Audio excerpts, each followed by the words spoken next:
যে দূরে সাদা মুকুট মাথায় যাকে দেখছো, ও আমার পরকীয়া।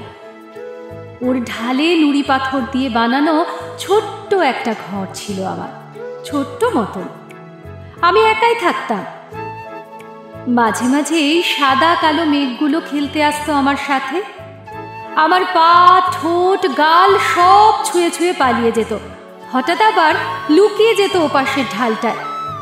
এ ঢালে তখন বৃষ্টি শুরু অঝোর ধারায়। এক নিমেষে ধুয়ে যায় আমার ছোট্ট ঘরটা, ভাসিয়ে নিয়ে যায় হাজার ক্রোশ পথ দূরে।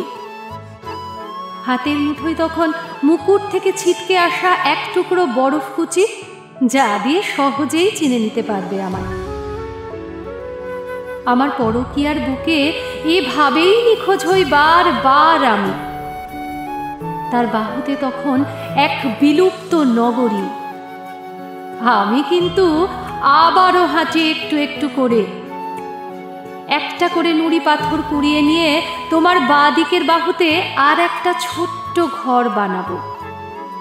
এই শুনছ? আর কাউকে থাকতে দিও না কিন্তু। ওই জায়গাটা আমার, ওটা আমার পৃথিবী। সন্ধে নামলে সেখানে ভিড় করবে হাজার জোনাকি। ভোরের আলোয় সেখানে আমার পুরুষ আগুন রঙে সাজবে। সেখানে খোঁজো আমায়।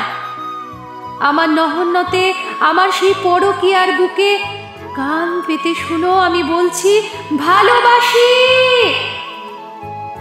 বুকের ভেতর পাহাড় পুষেছ কখনো? আমি পুষি। স্মৃতিদের ঘুমোতে দিও না।